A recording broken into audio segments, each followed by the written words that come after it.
Well, I personally am not able to look at any more video and any more pictures of these atrocities. I've seen too many of them.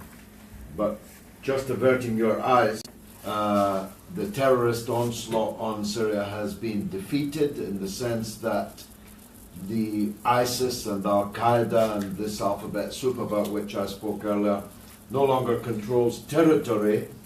It has lost none of its capacity or its depravity in the terrorist acts that it carries out.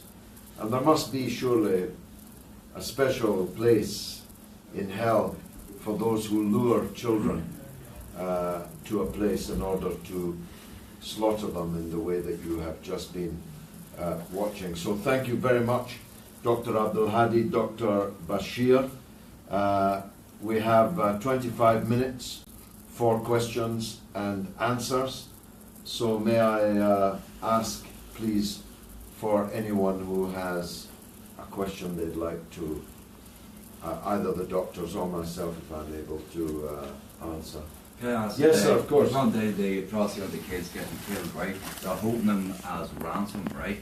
Who are they dealing with? You wonder who are they physically speaking to, this group, to hand the kids back to? It's a complex. I understand. I think it's. I can, you can see the agreement. Although United Nations been informed about it, it didn't formalize it at all. It was done between Turkey, Qatar, and Turkey is the main controller of these terrorists. That's my views. That's the views of lots of, but not only Turkey. Turkey does not do things on their own. Well, they get paid money to do things. They are guided by other big nations to do what they're doing. Syria was a very peaceful country. They infiltrated it with 250,000 terrorists. What I'm asking specifically after the kids were... The 42 missing kids. How could we get them back? The only way to get them is Turkey. Turkey. Yeah. Turkey. Yes. Right. There's no other... No, it said there were 3 of the kids are back, right? On the video. 3 back, 1 dead. How did that physically That was happen? exchanged. And that's with Turkish authorities? It was Turkish, yes. Right. For a replacement of Qatari princes were in Iraq, we don't know what they were doing. The initial agreement, the 5,000 we got, actually, in my view, this was a revenge because they couldn't take over the 2 villages. That area. They've lost so many, so they want to kill them when the when they being evacuated. It's an obscenity, though. It is. I take the gentleman in the middle, please. I've always been looking at this Al-Qaeda and the Islamic State and everything. The question always is, where did they get the finance to finance themselves? Because they have a whole big army. It takes a lot to feed them. It takes a lot of weapons, and it takes a lot of stuff and a lot of money. I was wondering who's the big backers and where's it coming from? Really Shall I? Do you want me to take a stab at answering? we know about that. Saudi Arabia is the principal funder, but the other satrapies in the Gulf are also involved to a greater or lesser degree. The United Arab Emirates, Qatar, and others have all footed the bill for the massacre of the innocent that we have seen. And from what I understood about the previous exchange with the gentleman at the front, it's 1 prince for 3 Syrian children. I would have thought 1 Syrian child was worth 100 Arab princes, but there you go. So the money comes. It's remarkably similar, and if you don't mind me saying, you're like me, done certain age. It's remarkably similar to the nexus that existed in the war in Afghanistan in the 1980s. The United States makes the policy, the Gulf pays for it, and in the 1980s it was Egypt under Sadat that executed it. Now it's Turkey that executes it on behalf of the Gulf, and the policy is still made by the United States. It's a remarkably similar transmission belt, if you like. And who'll pay for the reconstruction of Syria? Well, it won't be any of those. You can be sure of that. Yes, sir. Did you have a supplement? I've been watching some on the TV, and the time that the Russians became involved, and there was just 1,000 tankers collecting oil in Syria and taking it out. And I was wondering how come some of the Russians entered into it, but this was never exposed to the Americans, that the Islamic State was taking oil out. You know? That's very, no one wants to listen. The United Nations was presented with this information, like thousands of tankers taking oil from Syria going to Turkey. Where does this oil go? Who's getting the money? Who's paying them? So it's clear, it's clear who's doing it and why they want to do it. This gentleman here, yes. Does the US actually have troops stationed in Syrian sovereign territory? Yes. Well, according to the Pentagon spokesman, 4,500. Advisors, no doubt. Yes. Bespectacled clerks. 4,500. Yes, sir. An observation and a question. The observation is, having grown up in Northern Ireland and in Belfast in the 70s and the 80s, British propaganda was always simplistically portraying the conflict in Northern Ireland as two religious groupings, and I lived in London for 27 years. I voted for you, by the way, last time. And it's the same in England. Very simplistically, you have the Sunnis and the Shias, please. I've tried to explain it to everybody. My question is, I'm still wanting to know, regarding the all-white children that were kidnapped from the Latakia area, and it would appear that many of them actually were the victims of the East Ghouta bombing in August 2013. And of course my own MP in South London is one of those British liars who has stated that it was the government behind it. Is there any word about those children? Really, in Latakia, in the north of Latakia, which are all villages and working in agriculture and fruit and so on. They attacked by a leader, I can't recall his name, but well known, supported by Turkey. They eradicated villages from life completely, and the children disappeared completely. And now a big question, where are those children? Still so many people are completely disappeared and we don't know. And are likely a lot of them were actually exterminated by our terrorist headquarters? Or really, we don't know what had happened to them. But so many theories in the matter. By the way, since they left and went, let me make it a little bit go back. Before the relation with Turkey improved a little while ago, there was the borders soldiers. Any Syrian citizen arrived to the borders will be shot directly. Then Erdogan came, visited Syria and became friends. They invaded economically and they did. Now when the trouble happened, they opened the camps and became very generous and welcoming the people before anybody leaves the country. Nobody wants to leave his house. And they said, might be some trouble, and so we have opened the camps. The Turkish never being generous to help us. And nobody asked them for help. So the camps, after the people arrive to the camps, are locked. And families disappeared, complete families. And there daily, etc. We paid, this is only one thing, we paid to get some little child a heart operation, right? They go on about the last hospital, but we went in and we got that child, that operation, right? So fully traceable. The point I'm trying to say is in this country, let's not worry about Saudi Arabia or Qatar or keyboard warriors with their knives. Goal Trócaire and the Irish government are giving money to the so-called terrorists. And when they were checked on it, the journalists could not get their papers. They work in Idlib, where they put your relatives into cages, right? And everybody here would get their heads cut off if they were lucky in those places. That's where the thing is going. When Claire Daly, Catherine Connolly, Maureen O'Sullivan, Wallace, etc. spoke, Simon Coveney departed from his script, and he said, with respect to these two atrocities, that if the evidence was brought up, that his government would follow up on that evidence. Okay, that's what he said. Now we have witnesses here. We can get more if they'll give us visas and times and all the rest of it. So we've done our bit.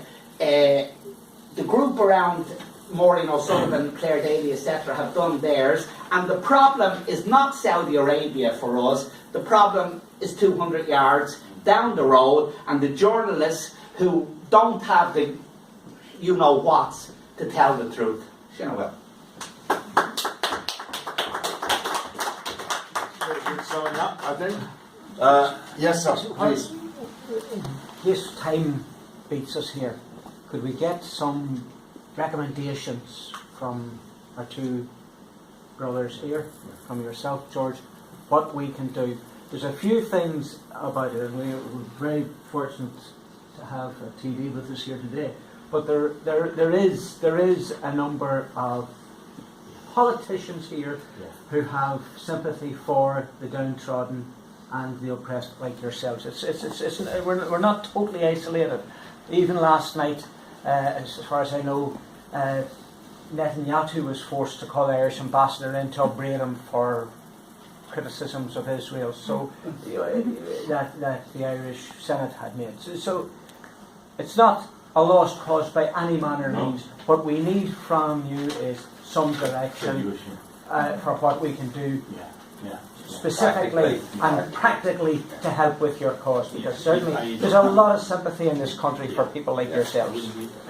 I think this country has done a lot, and you have a proud record in my view of doing lots of things for those who have been unjustly treated around the world, whether in donation or whether in support or whether through the UN or human rights organization. I think what we would want, we don't want money. People can starve, can do what they want. What we want is those kids back, or those who have gone missing. I've showed you the video. This cannot be an incidental thing. It's a planned thing. And there's a big country next to us. It's called Turkey, who's trying to be a European country, who have done this to us. So this is where to go about. We want those kids back. So that's the first thing you're asking is, where are these children? You want the Irish government and Parliament to say, where are these 42 or 41 surviving children? If you get one child, it would, Could I suggest the same pressure is put on the Irish government to speak up for these children as they have done for the children that were kidnapped in Nigeria? Well, a very good point. And Bring Our Girls Home was a worldwide hashtag, but these children are not so fortunate. And nobody at the Golden Globes is wearing black to mourn their plight of their mothers who've lost their children. So there's a multiple double standard, of course. Absolutely. So your demand you want to know, where are these children and how can we get them back? And you want the Irish government's help in that. That's clear enough, isn't it? The second one I want is, if you look at the history of sanctions, it always hits the people, never hit the government, never hit Saddam Hussein was living in more palaces. It's only his people who were dying from starvation and things. So these sanctions, which have been unjustly also imposed on Syria, for lots of things, I don't know what you would do with those terrorists. these terrorists, they would not understand any language apart from force. And this is a responsibility of the whole world, because they are spreading around. They cause trouble everywhere. Well, look, might I add for myself, I think that's for me. I'm not Thank you. speaking for the two doctors, I want to stress this, or for anyone but me. So the children is the first demand. A lifting of the sanctions on Syria is the second demand that the doctors have articulated. And my third one would be this. We have to cease and desist all the aid and assistance we're giving to the terrorists. Because, you know, I was once trapped in a lift with William Hague. Imagine his good fortune when the lift doors jammed and there was only he and I in the lift. And I said to him, William, you've been wrong before. In fact, you've been wrong all your life. But you've never been insane before. The policy you're following in Syria of arming the worst of the worst in the world, the people who would, as I said earlier, cut your heart out and eat it because you were not of the right religious stripe for them. You are arming these people who one day will be back here looking for you and looking for me. A prediction which came true, of course, in the House of Commons when a policeman was murdered by a man with a knife just last year. But my point is, we are continuing, I don't know if you are, we are, in Britain, and I'd be surprised if it were not true of other countries, directly and indirectly funding this so-called jihad, whose idea of revolution is to murder children and kidnap them and destroy their schools and so on. So that would be my third demand. Doctor, do you want to add another in the 5 minutes you have? Really, I can't understand why is the relationship between Syria and Ireland is not there, is not in the best. The question, what did Syria do for Ireland? One big question, why we don't have any relationship with this country? We like this country, we have similar nature for the society here and there. What did Syria do? Syria is teaching and training doctors free from baby to become finished and graduate. And then he leaves the country and come to Ireland to work at the level of consultant, let me say, without any charge or anything. So Syria is helping Ireland, while Ireland, why don't Ireland open a hospital called the Hospital of Eye Disease in Damascus for Ireland, heart surgery, something for Ireland? Why is the relationship is still not there? Sorry, you're being a little bit too abstract, right? Maureen O'Sullivan, the TB who was here, proposed a bill on hair coursing, which, you know, most people will be fairly neutral on that, right? However, Fianna Fáil, Fine Gael, Labour and Sinn Féin imposed a party whip on that. And the reality in Ireland is everybody knows, the politicians know what's happening, right? But they have to obey orders, right, from Washington. And our job is very slowly and very hard to work with what we've got, not with what we want to have, right? The reality is, Simon Coveney, he wants the evidence. The media, if they want the story, here's the story. They can interview two Syrians who know what they're talking about. But, you know, our problem is... Declan, just the time, okay, if you'll forgive me, I want to make some closing remarks, and they're not really for everyone. Not everyone here will be a person of faith. I am myself, and there may be others. But Ireland will shortly, I've no doubt, be engrossed in a referendum in which issues of faith and the sanctity of life and so on will be to the fore, and I have no doubt about that. I know that the Catholic Church is not what it was in Ireland these days, though it still is for me. And so I want to say this.